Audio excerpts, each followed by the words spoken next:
A warm welcome to everyone joining us for Spaceflight Now's live coverage of the Starlink 6-78 mission. You are looking live at a Falcon 9 rocket standing on Launch Complex 39A at NASA's Kennedy Space Center. SpaceX is counting down to the launch of another batch of Starlink satellites. This is also a major milestone for the Eastern Test Range, the pads at the Kennedy Space Center and Cape Canaveral Space Force Station.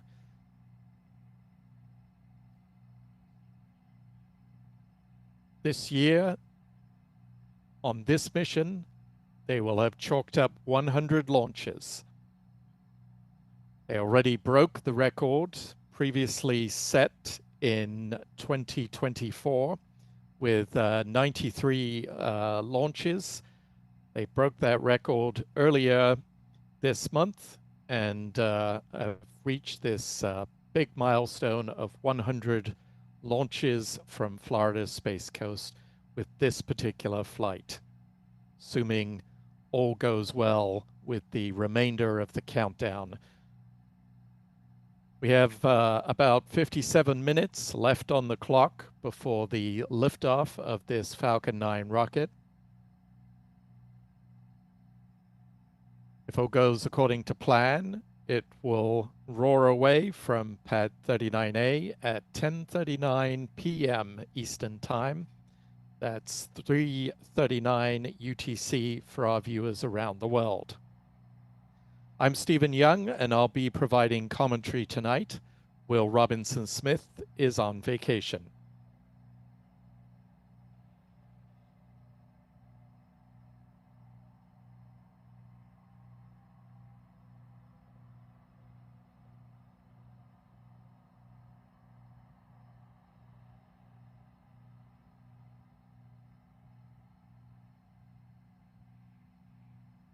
Be sure to follow Will and the rest of the Spaceflight Now team on social media.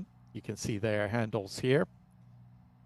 We're broadcasting from the Spaceflight Now News Bureau at NASA's Kennedy Space Center. Adam Bernstein is running our cameras this evening, assisted by John Pisani, who is also running the technical aspects of tonight's broadcast. Michael Kane will be out in the field capturing some still photos of tonight's mission. We'll also have support with tracking this launch from our friends Pete Carstens at MaxQ Productions and Chuck and Jen Briggs of C&J Images.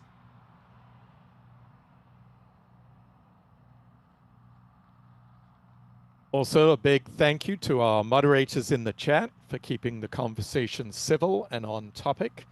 I see Jeff Hansen and Astro Joe are in the chat tonight. Really appreciate your support.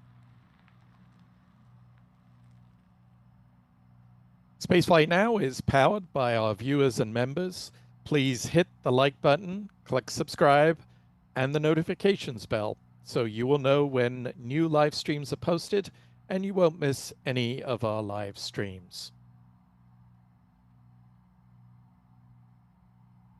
If you'd like to do more to help improve and expand our coverage of the space program, we would very much appreciate it if you would consider making a donation through YouTube's Super Chat feature or by becoming a member of our YouTube channel. Membership grants you access to our special members-only videos, as well as discounts in our online shop, shop.spaceflightnow.com. A huge thank you to everyone who's made a contribution to help fund our coverage. We can't do this without your support.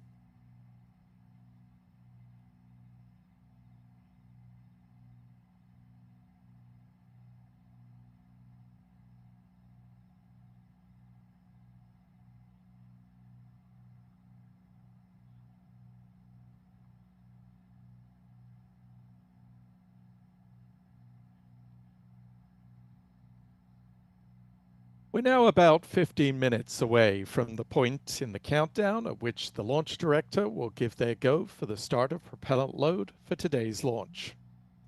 SpaceX is running the countdown from its Launch Control Center at its Hangar X facility, which is located to the west of the launch pad. As you can see, there's some venting from the strongback indicating the propellant chill-down operations are underway at the pad. An important task before the start of propellant load is to make sure that all those propellants are at the correct temperatures. And we often see a little venting from the strongback as part of those procedures.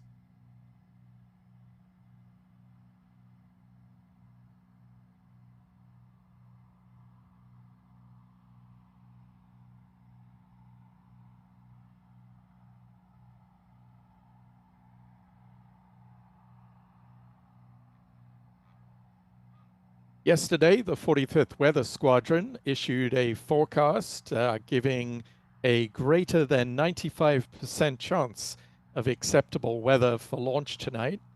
It literally does not get any better than that. If we take a look at our wide tracker view here, you will see that we do have some fog that has rolled into the Kennedy Space Center area that is obscuring the bottom part of the rocket from some of our vantage points tonight, but that shouldn't be a problem for tonight's mission.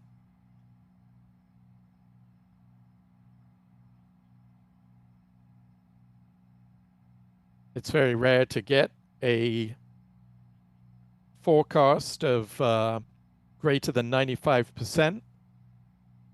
And as you can see, there are no concerns, no weather concerns at least, for tonight's mission.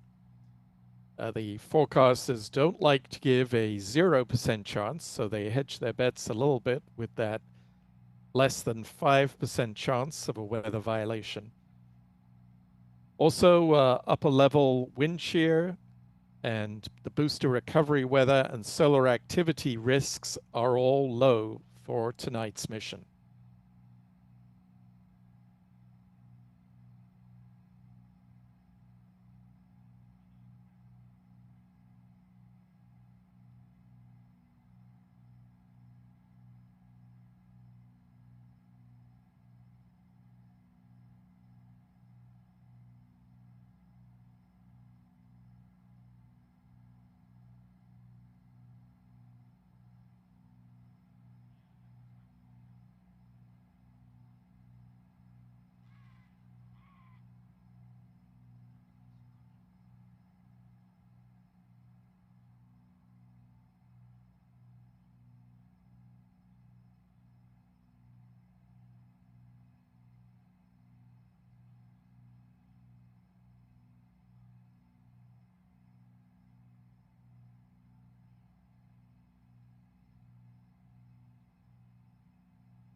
So with less than 49 minutes on the clock for tonight's launch of the Falcon 9 rocket, let's take a look at the countdown for today's Starlink mission.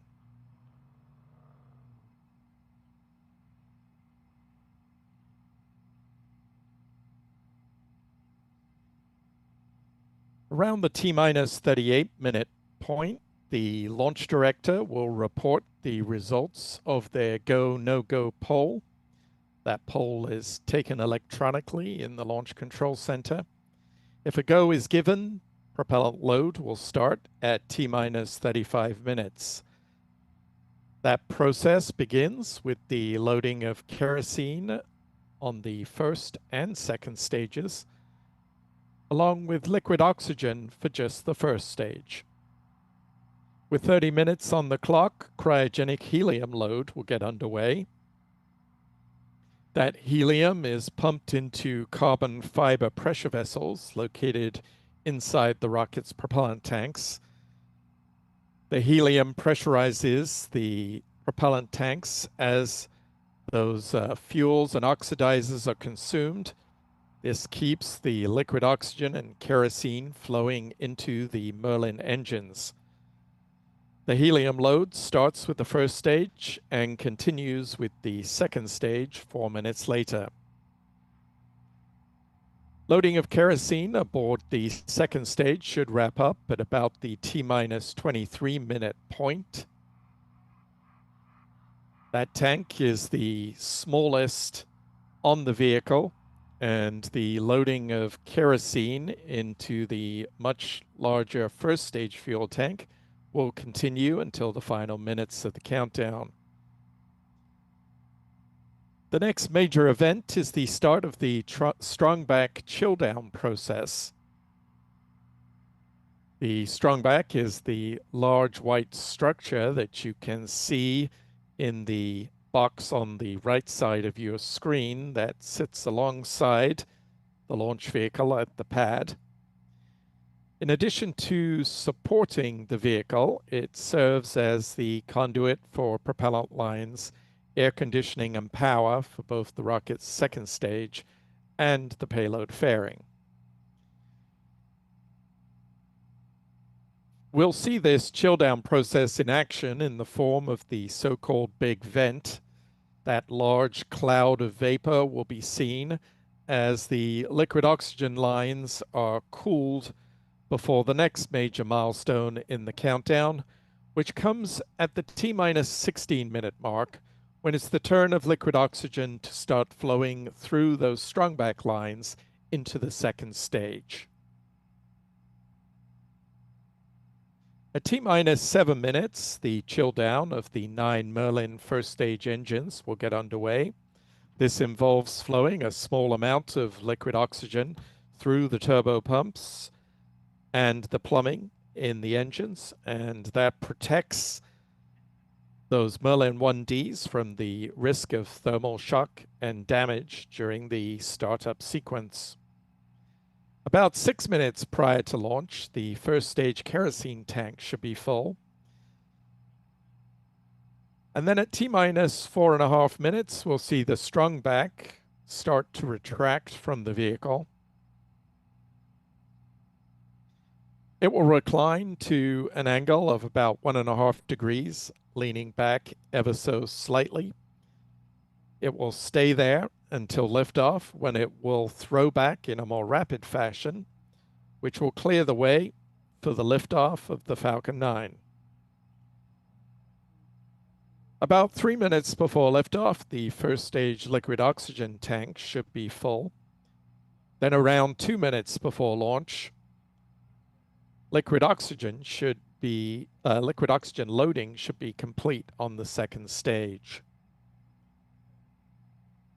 At that point in the countdown, the Falcon 9 will be fully loaded with 1 million pounds of propellants. In the final 60 seconds, the control of the countdown will be handed over from the ground launch sequencer to the Falcon 9's onboard flight computers.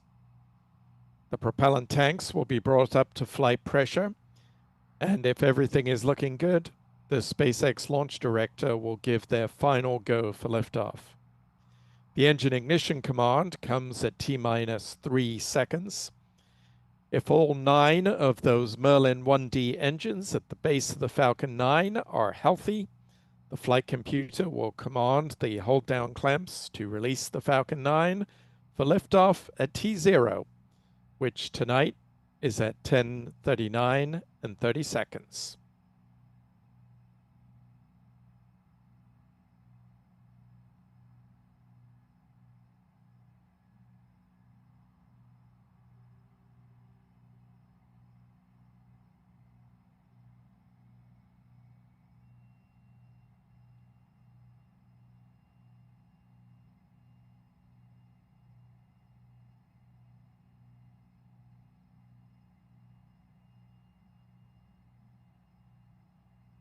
You can see in this wide view that the fog is fairly low to the ground. If we change views here, you'll see that the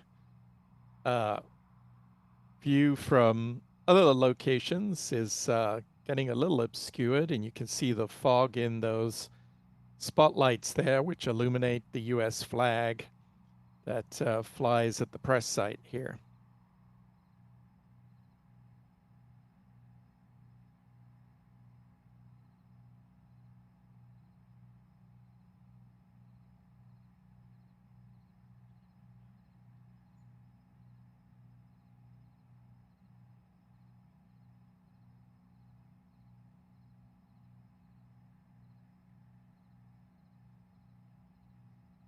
T-minus 42 minutes and counting.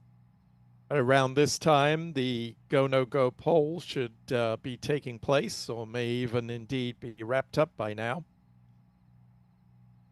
The launch director will determine whether all is clear to proceed with the start of propellant load.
T-minus 40 minutes and counting.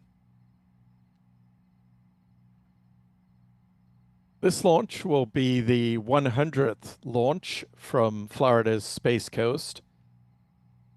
It's been quite a rapid increase in the flight rate for the Space Launch Delta 45 team that runs the Eastern Range, that encompasses the launch pads at Cape Canaveral Space Force Station and the Kennedy Space Center.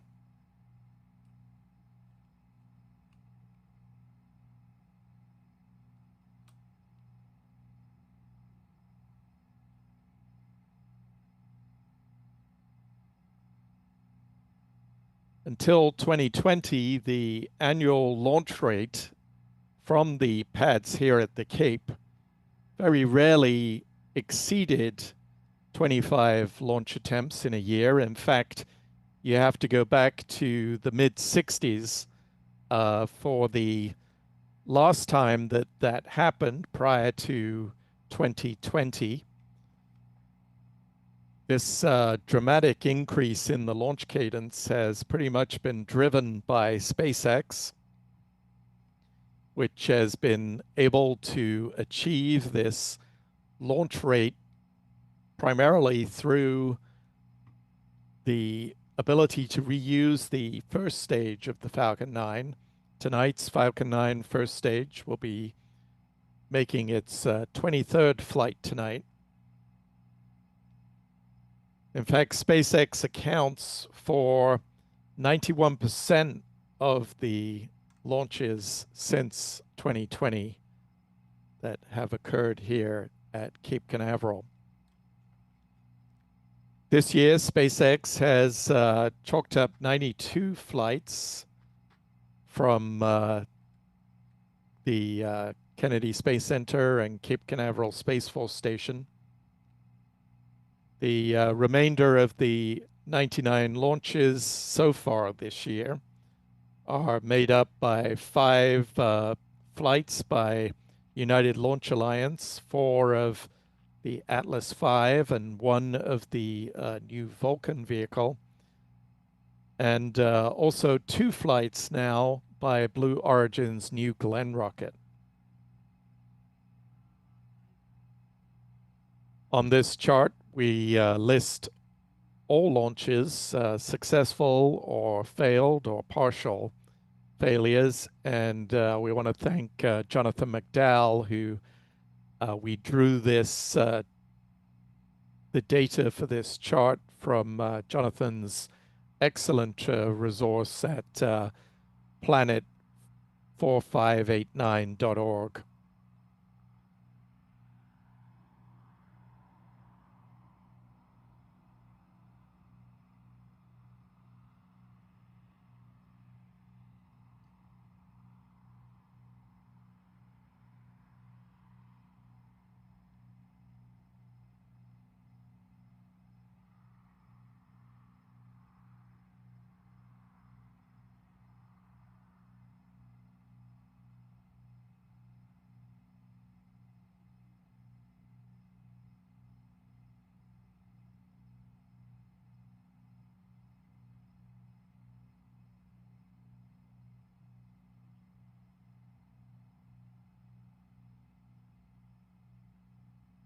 We're about a minute away from the start of propellant load. As you can see from this vantage point at a slightly elevated position, we've got a pretty clear view of the Falcon 9. However, if we take a look at some of our cameras in different locations close to the ground, the fog is sweeping through, will no doubt create for some spectacular footage at liftoff.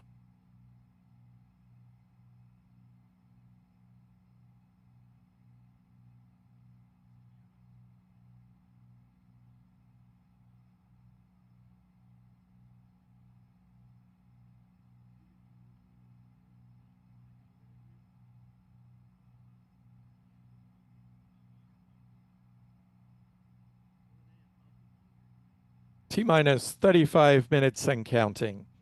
If all is going according to plan, propellant load should now be underway at Launch Complex 39A. Liftoff would be set for 10:39 p.m. if the propellant load sequence has indeed begun. SpaceX becomes locked in to its T0 because of the need to maintain its densified propellants at precisely the right temperature for flight. So if that propellant load sequence is underway, we should soon start to see vapor forming on the outside of the vehicle as that super cold propellant flows into the storage tanks on the first stage of the Falcon 9. As it chills down the metal fuselage of the vehicle, it will condense out some of the moisture in the air, and we'll see that in the form of vapor and frost swirling around the vehicle.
And as we take a closer look at the first stage, the Falcon 9 rocket, you can see some vapor starting to drift upwards from the base of the rocket.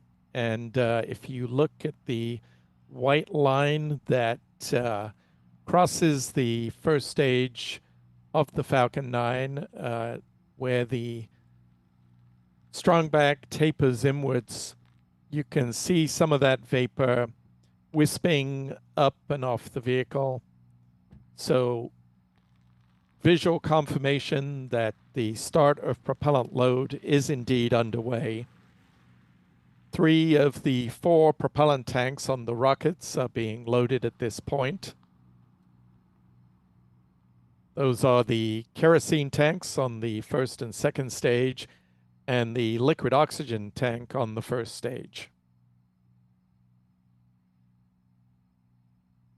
The Falcon 9 uses a highly refined rocket-grade kerosene known as Rocket Propellant 1, or RP1 for short.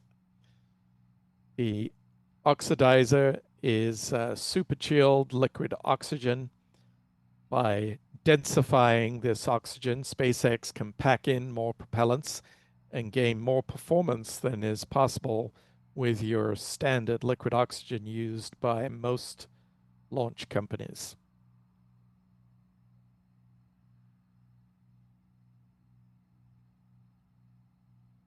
That vapor now clearly visible, starting to swirl around the Falcon 9. The buildup of frost on the outside of the tank will serve as a handy fuel gauge for those of us watching the rocket. It really gives a pretty good indication of the amount of liquid oxygen that is in the tank on the Falcon 9. We'll start to see that frost line rise.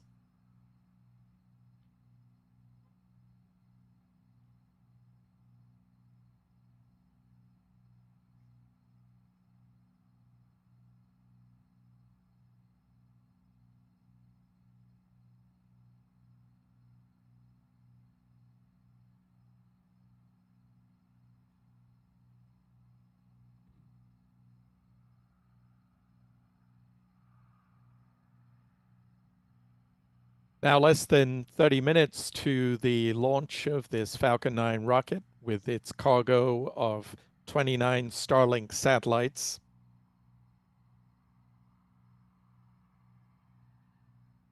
At this point in the countdown, helium loading is underway into the pressure vessels on the first stage. As we discussed earlier, the helium's used to pressurize the propellant tanks during flight.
Dipping into the chat, I want to thank Bazooka574 for a $10 super chat. Thank you for the support. Norm Reitzel for a $5 super chat.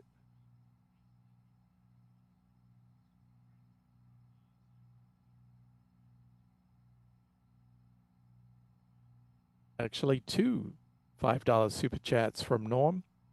Very much appreciate that. And to K2 Hat for a $2 super chat, thanking us for the coverage and saying hello from Mico, Florida. Also, welcome to Miko0984, who joins us as a new member at the mission specialist level. Thank you all for your support.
The booster for tonight's mission is making its 23rd flight.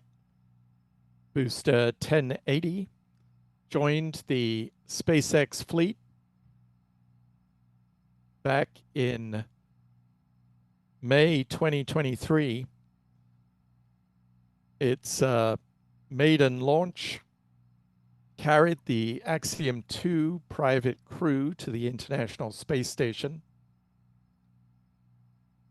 The first stage made its first landing back at Cape Canaveral at landing zone 1. Next up, it launched the Euclid telescope for the European Space Agency. Then it started its Starlink delivery runs with the Starlink 6-11 mission, followed up 2 months later with another Starlink mission. But then it was heading back to the International Space Station for a couple of flights, delivering the next Axiom commercial crew to the station, and then bringing cargo on its next mission on a Cargo Dragon, the CRS-30 mission. It returned to Starlink duties before launching the Astra 1P SES-24 communications satellite that was launched into a geostationary transfer orbit. And then it was a turn of a Cygnus cargo craft to go to the space station, carried by 1080, the Cygnus NG-21 mission, and then back to Starlink work, launching multiple Starlink missions, bringing us up to its last mission back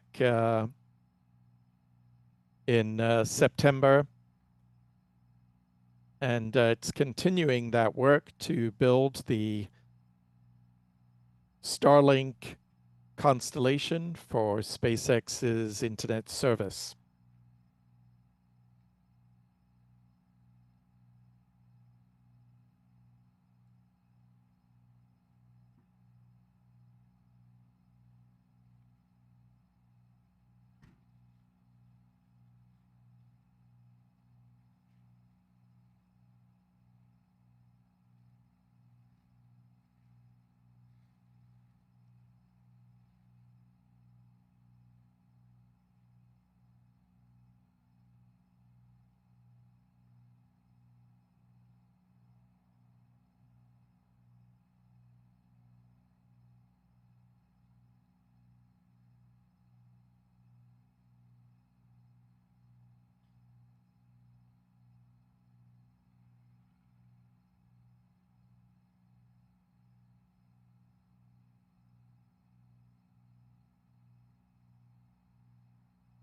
Coming up on the T-minus 22-minute mark. At this point, cryogenic helium is being loaded into the storage tanks on the second stage.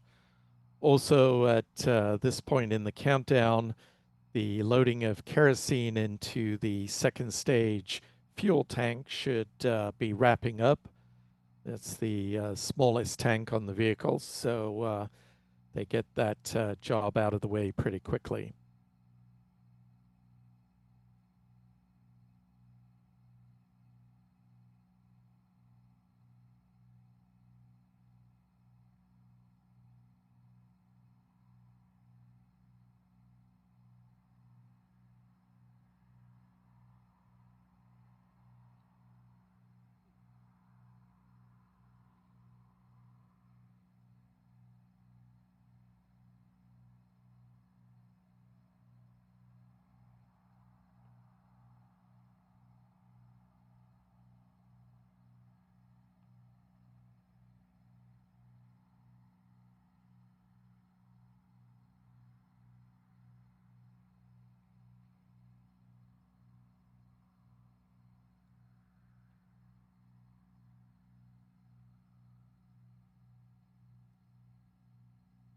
We're about 20 seconds or so away from the start of the so-called big vent.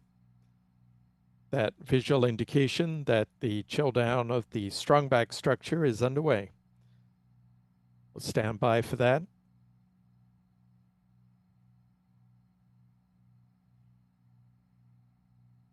And there we have it, right on time.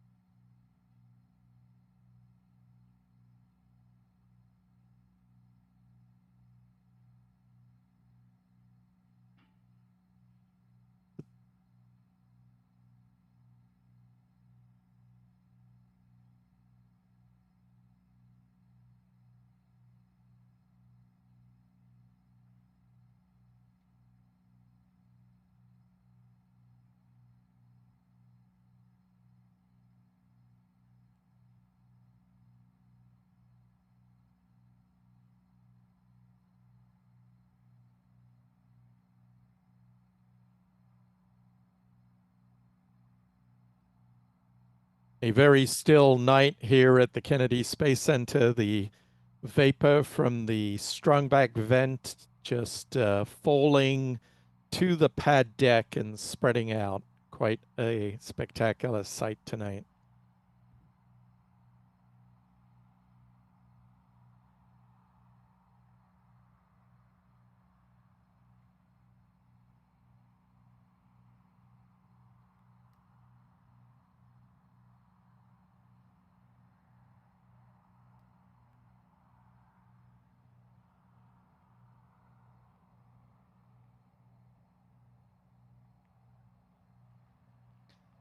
This process of chilling down the propellant lines is quite important to make sure that when the start of propellant load on the second stage begins, that that super cold fluid doesn't warm up and possibly cause some bubbles to form.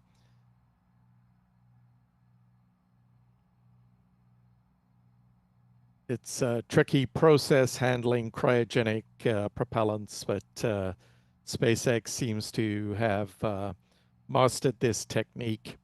In the early days, there were a lot of problems getting the Falcon 9 rockets fueled and the propellants at the correct temperatures. But recent countdowns have demonstrated that that's something they've mastered.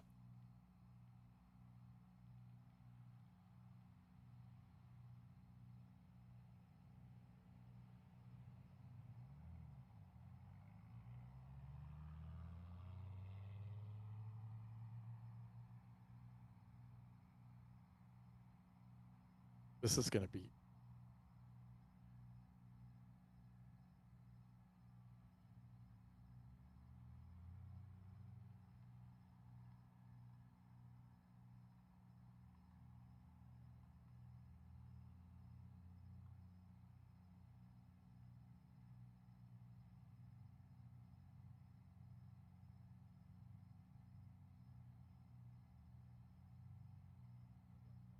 We're nearing the completion of the chill down process, and that will clear the way for the start of liquid oxygen to flow into the second stage.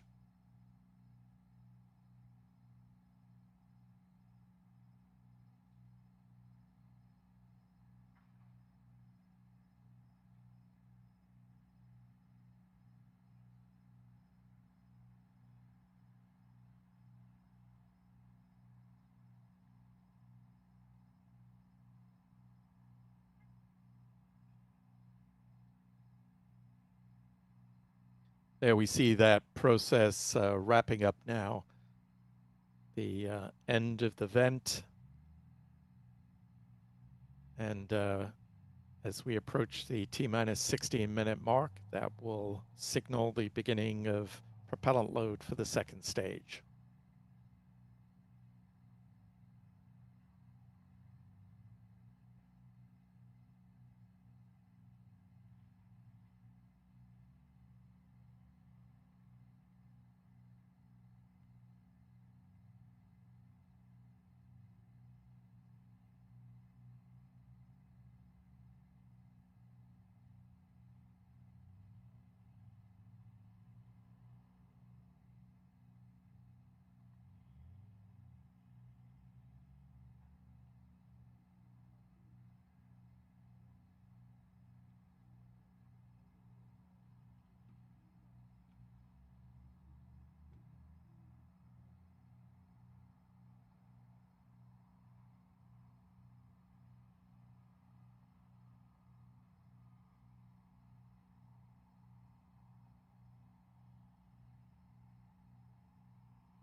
T-minus 14 minutes and counting.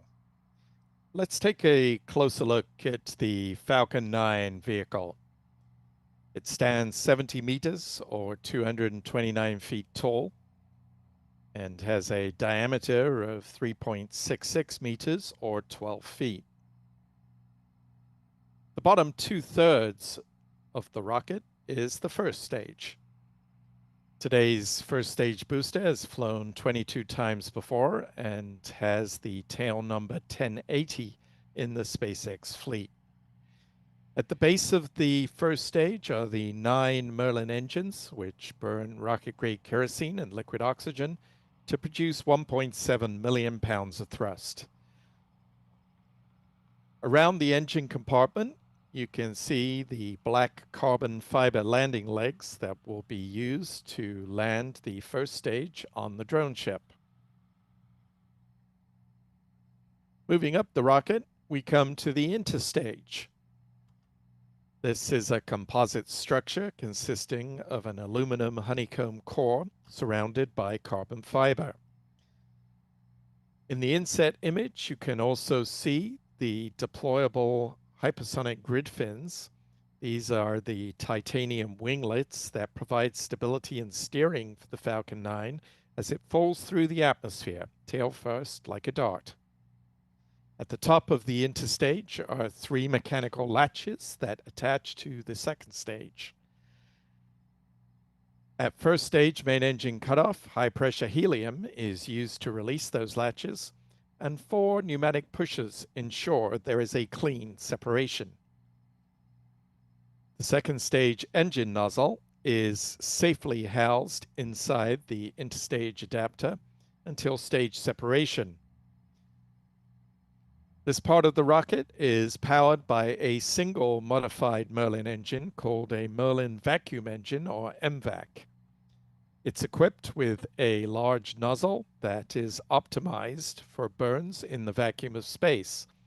It produces more than 200,000 pounds of thrust and will be fired 3 times on today's flight, twice to place the 29 Starlink satellites into their intended orbit, and also to perform a deorbit burn that will ensure the upper stage doesn't create a space debris threat.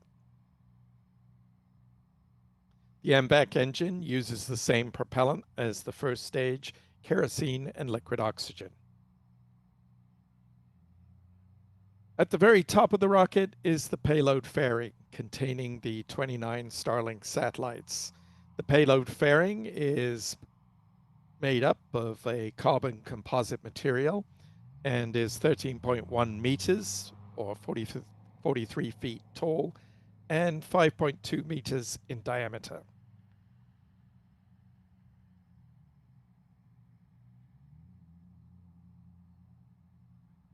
The 2 halves of the payload fairing will be recovered a little further downrange from where the first stage will land on the drone ship. They will gently splash down under parachutes.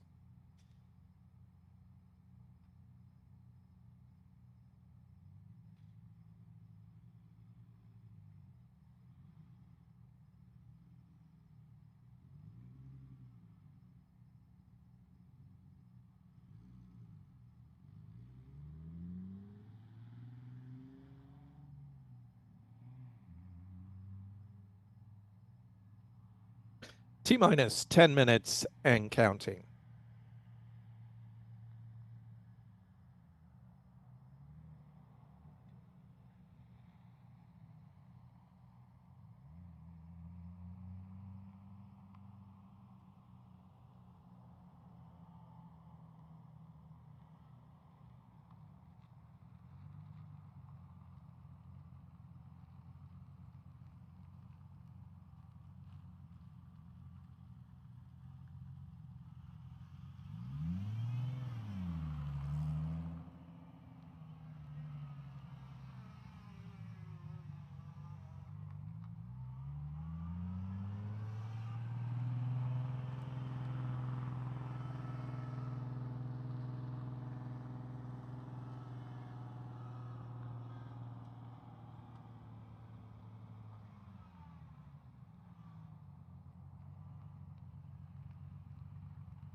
It's a very busy night here at the Kennedy Space Center. A lot of vehicles moving around. Some liquid oxygen tanks arrived for the Starship launch pad.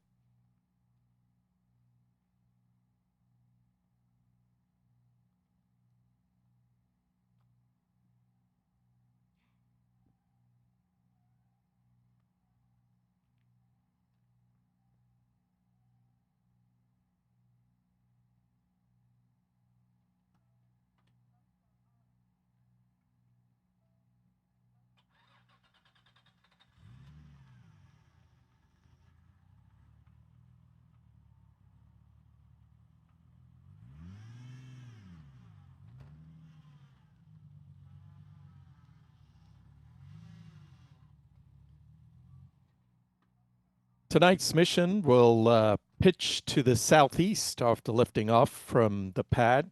Let's take a look at the trajectory we can expect to see for tonight's mission.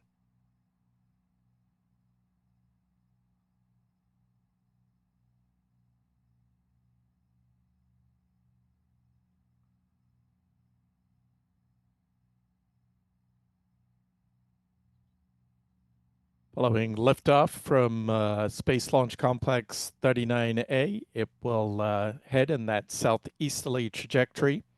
The first stage will land on the drone ship. Just read the instructions, which is stationed in the Atlantic to the east of the Bahamas. It's about 365 miles downrange from the Kennedy Space Center.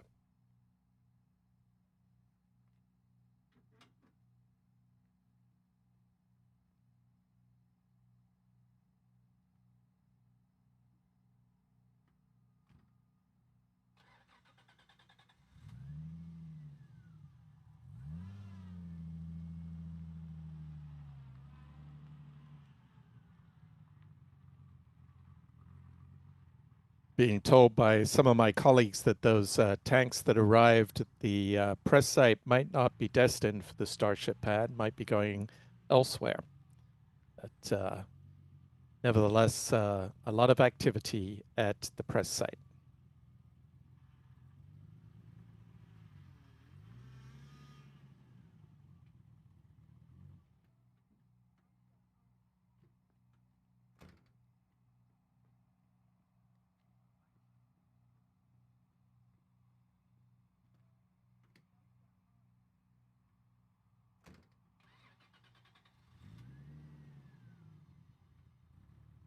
Falcon 9 tanks are pressing for strong back recheck.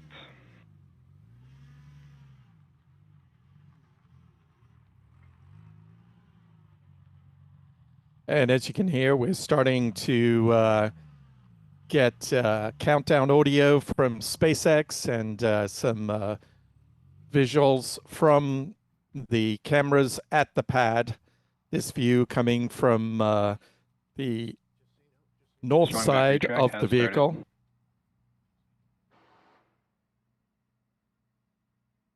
We have confirmation that the strong back retract is underway. Can hear some of the venting from the vehicle at this stage.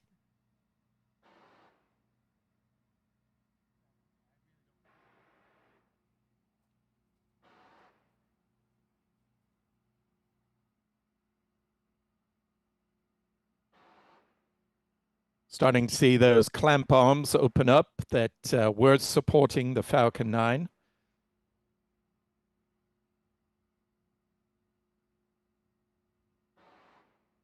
With the vehicle pressurized, it no longer needs that additional support.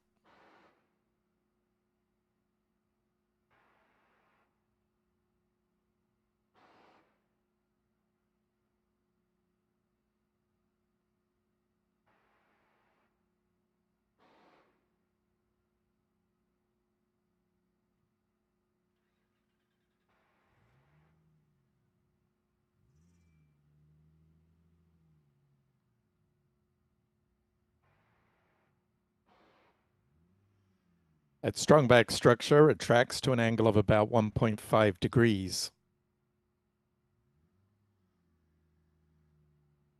Now less than 3 minutes to launch. Stage 1 box load is complete. And stage 1 pogo. Confirmation that liquid oxygen load is complete on the first stage. The rocket's autonomous destruct system will be armed shortly.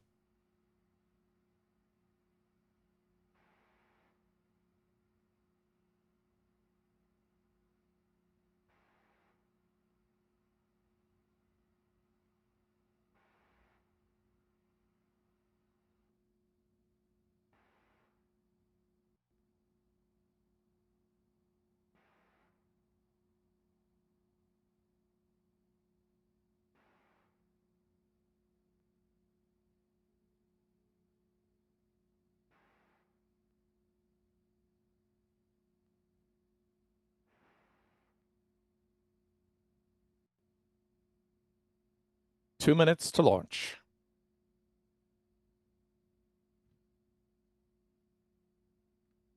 Stage 2 LOX load is complete.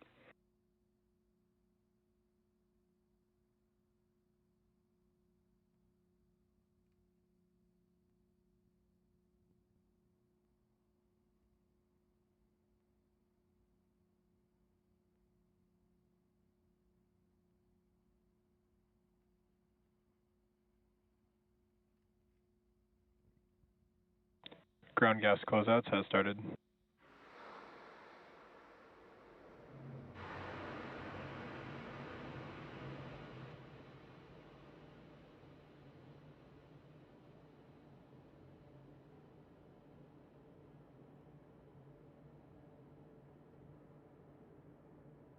Coming up on the 1 minute mark.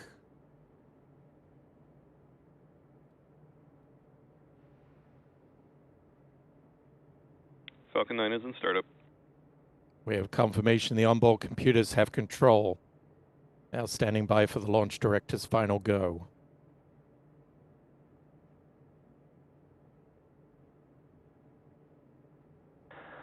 Launch director, go for launch. There we have it. The final go from the SpaceX launch director. 30 seconds.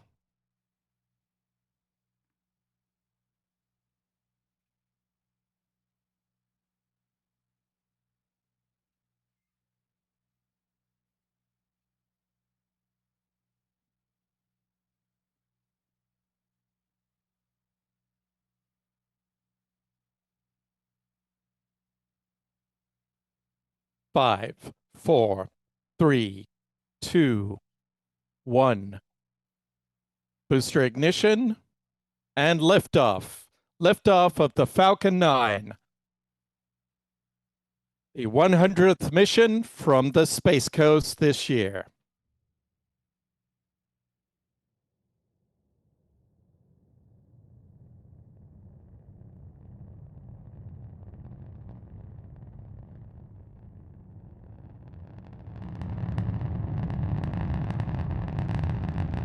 "30 seconds into flight.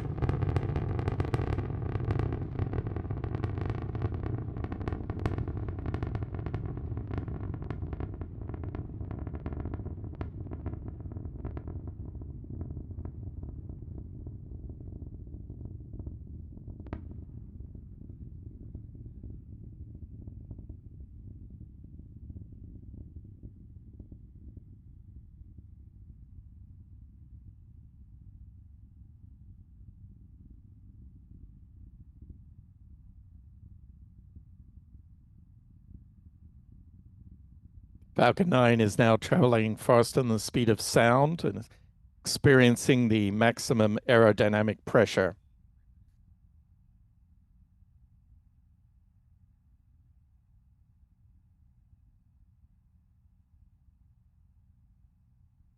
Coming up on the completion of the first stage burn.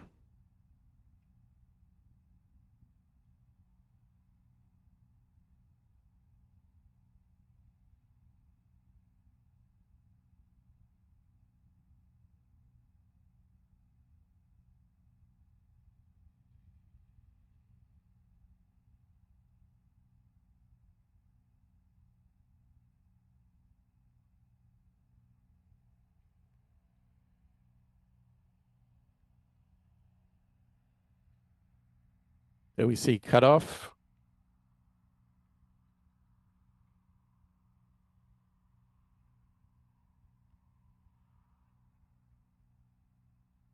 MVAC ignition. And ignition on the second stage.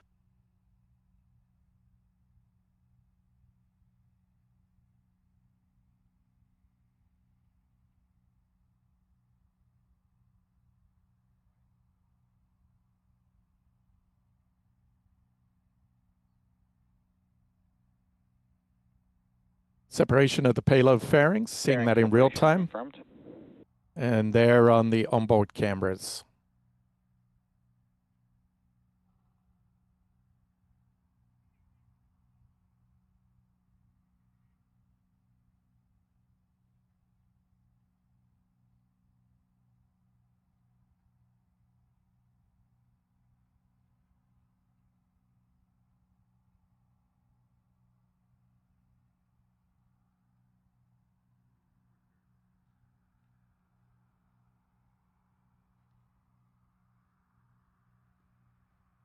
Getting great views of the second stage burn.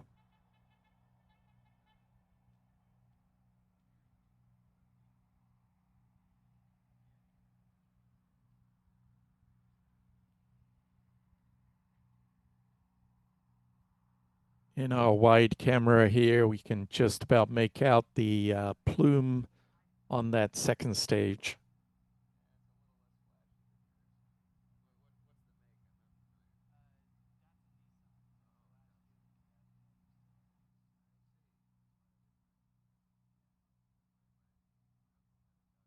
The first stage appears to have reached the peak of its arc out across the Atlantic and is now descending towards the drone ship. Just read the instructions.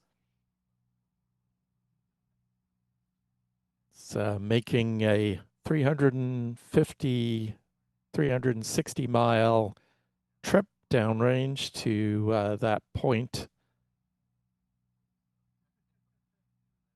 Meanwhile, the upper stage continuing to burn, now accelerating those 29 Starlink satellites to a speed approaching 12,000 kilometers an hour. The view in the upper right box is inside the interstage of the first stage. Those what look like cables or wires that are floating there are part of the engine vent system.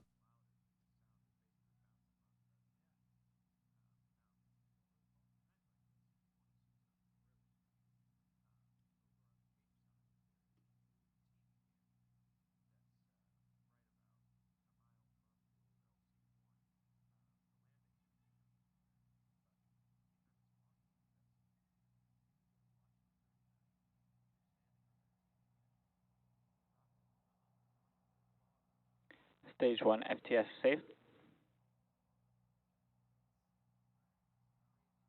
That's the flight termination Stage system, 1 no entry burn longer shut up. needed. Pete's going for the entry burn now. There we have it. Great view coming in from Pete's tracking camera. 3 Merlin engines currently firing to slam on the brakes for that burn. This burn is crucial to protect the Falcon 9 from Stage 1 entry burn shutdown. From the heat of reentry, and confirmation from SpaceX's launch Stage 2 controllers. FTS safe. Confirmation that that burn is successfully complete. You can see those titanium grid fins in the view on the left-hand side of your screen.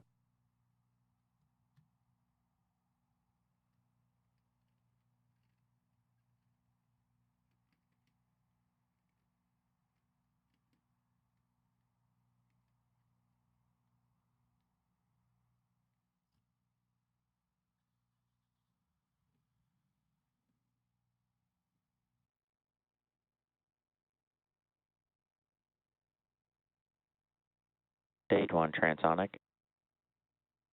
7.5 minutes into flight, the Falcon 9 first stage is approaching its landing on the drone ship, now traveling under the speed of sound.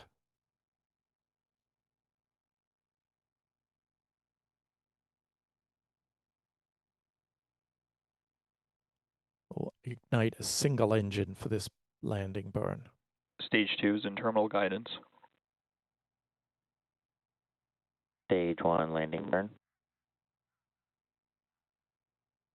You see that burn underway.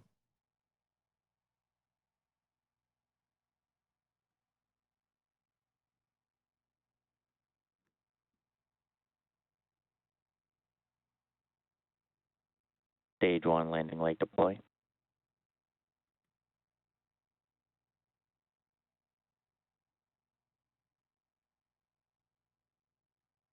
Stage 1 landing confirmed.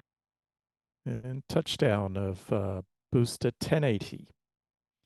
Second stage shutdown coming up next.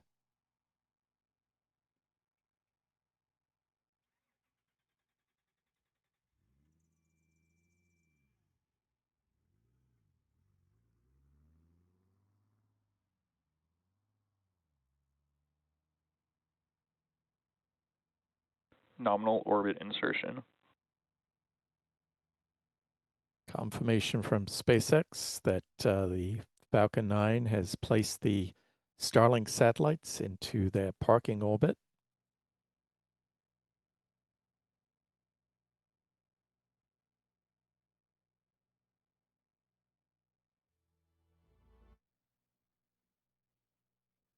And SpaceX is ending its broadcast there.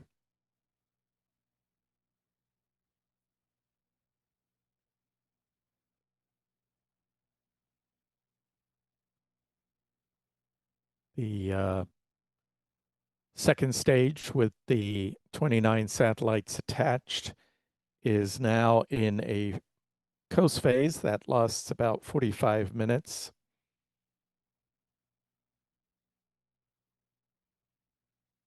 Coming up at T plus 53 minutes and 45 seconds will be a short 1 second burn of that second stage to circularize the orbit. And that will be followed about an hour and 5 minutes late after liftoff by the separation of those Starlink satellites.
So with the first part of this launch behind us, let's take a quick look into the chat. We've had some very generous donations. Joe Piano becoming a new member. Virginia Pruitt for a $10 super chat. And Bill in Lauderdale, another $10 super chat. Lisa Lynch, thank you so much. $20 super chat from Lisa. She was looking forward to a beautiful liftoff. Hope it didn't disappoint.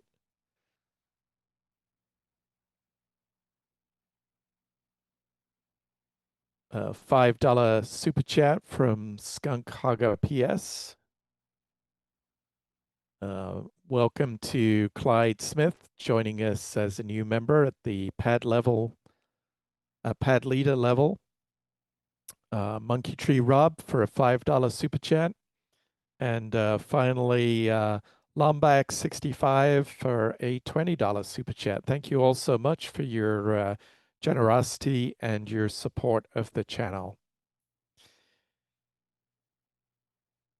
Well, as we discussed at the top of the broadcast, this launch was the 100th from the Cape in this year, a significant milestone as the launch cadence really picks up,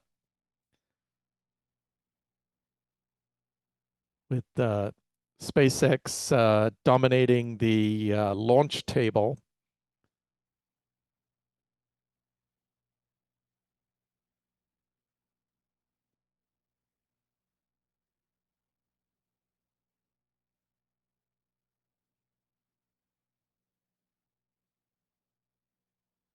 The Space Launch Delta 45 Squadron at the Eastern Range has done a lot of work over the years to support this increased flight rate from SpaceX.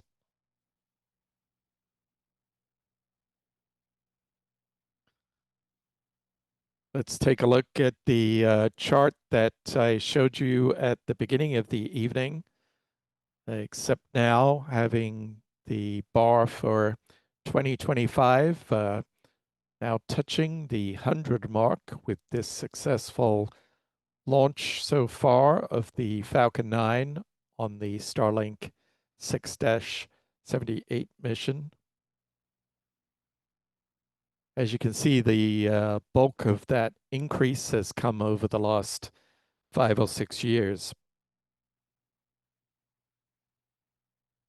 We'll be hearing from the base commander at Patrick Space Force Base, where the Space Launch Delta 45 Squadron is based. A news conference planned for tomorrow to discuss this milestone. So stay tuned to Spaceflight Now for any information that comes out of that briefing.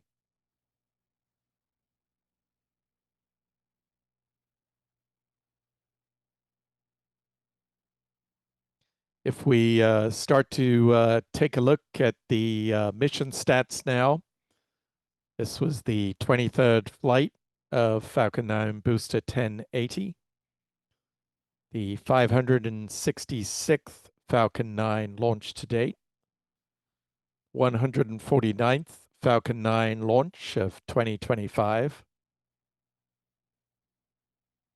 also the 502nd Falcon booster to be reflown. An important stat that we like to keep track of is this is the 168th SpaceX orbital launch in the last 365 days. SpaceX is aiming for 170 launches in calendar year 2025. They did hit that number on the 365-day metric that perhaps gives a better idea than just limiting yourself to calendar year statistics. Gives you a sense of the real pace of launches over the period of a year.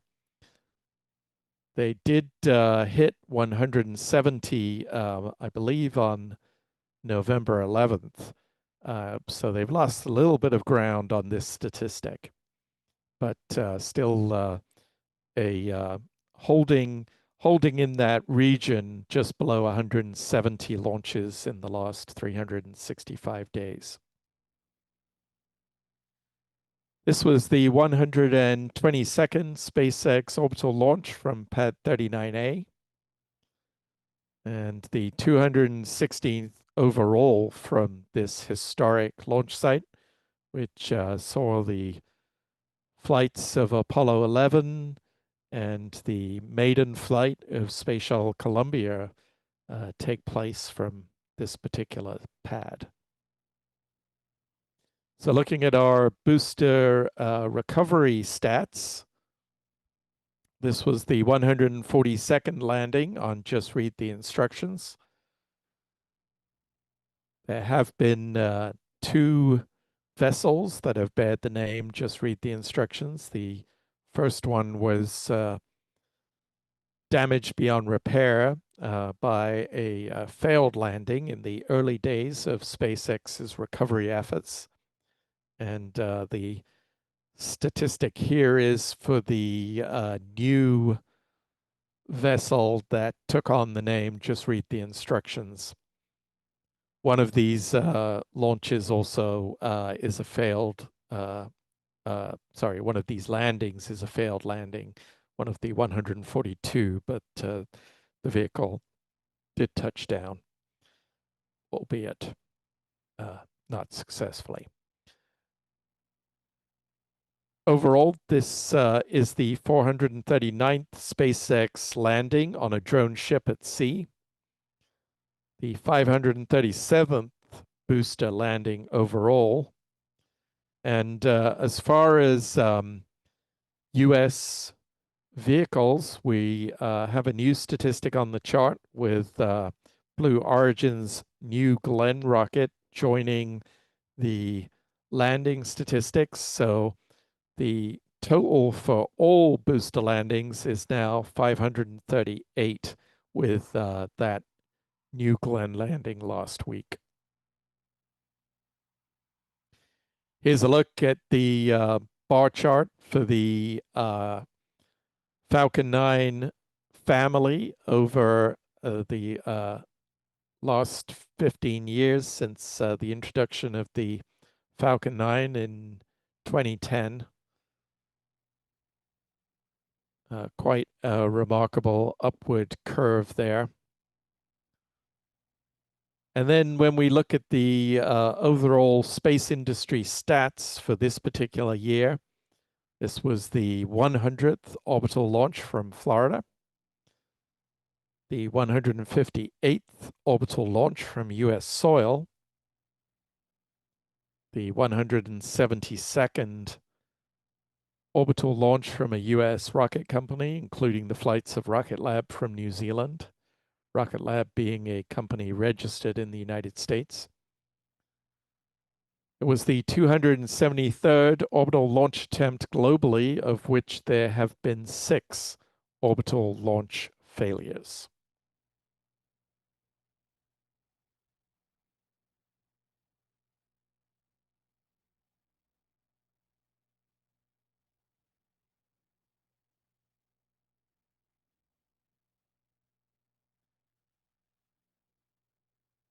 So with that, we'll wrap up our coverage of this milestone launch for Florida's Space Coast.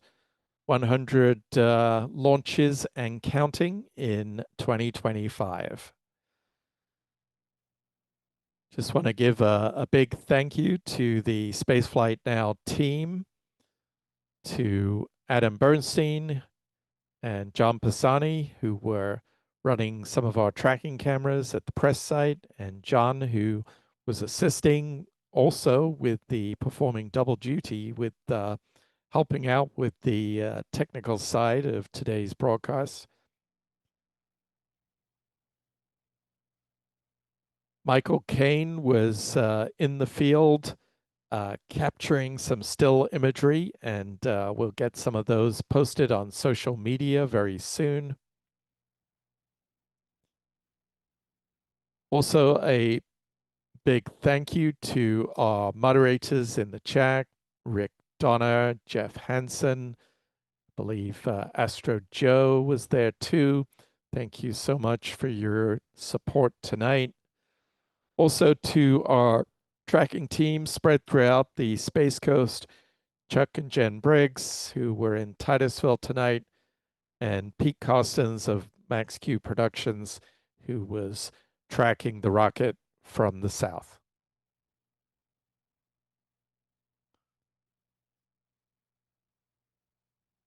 So there's not long to wait before the 101st launch from Florida's Space Coast. It's scheduled for the early hours of Saturday morning. So stay tuned for our coverage of that launch coming up in the early hours Saturday.